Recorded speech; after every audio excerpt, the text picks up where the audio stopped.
musings from this tiny little studio on this tiny little Greek island, doing a second round. The first one didn't come out right. So listen, I am doing this landscape challenge, as most of you know, and yesterday I thought, because I had a busy day and I was doing all sorts of stuff that had nothing to do with painting, and I thought it was late in the day, in the evening, and I thought, Vita, just get up, grab your plein air little thingy and get out painting. And so I grabbed my stuff. I didn't put it in the backpack. I just carried my easel because I knew I wasn't going to go far. I didn't have a car. I was too late to walk down and try and find something to paint. So my thought was, grab your stuff and just, I had already put the paints on my palette and everything. Just grab your stuff and get out painting. And paint the first thing that is like, oh, where you have that first inkling of like, okay, maybe that, like that kind of works well with, you know, looks good to you visually. There's something exciting about it. You know, that the first understanding that I want to paint this. So that's what I did. Letting go of trying to make it perfect, trying to put together a painting that was going to be impressive and that if anybody saw it, they'd be like, oh. I let go of that so that I could latch on to the inspiration, not think about it, and just start painting it. Just paint it.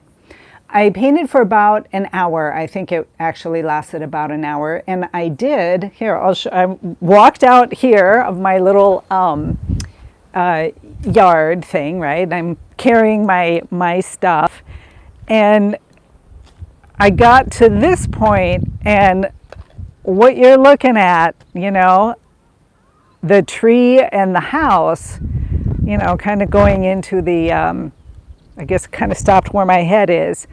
And I'm like, I'm just going to paint that. And so I did. I painted the house. It was the first thing that just came to me like, oh, okay, yeah, sure. And so I put it together. It was not a 30-minute painting. It wasn't part of the challenge. The practice is for me to simply paint the first thing that catches me and not worry about composition design and putting it all together and making it look great. Just actually acting on the inspiration. Okay?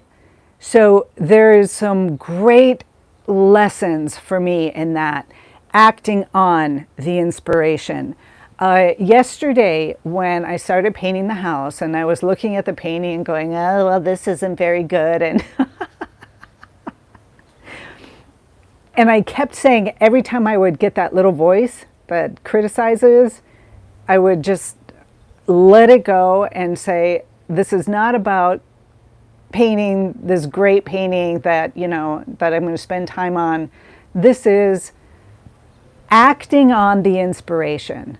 So it's a practice for me to keep things in balance from, because I get lots of inspiration and I don't act on them half the time. I think about it too much.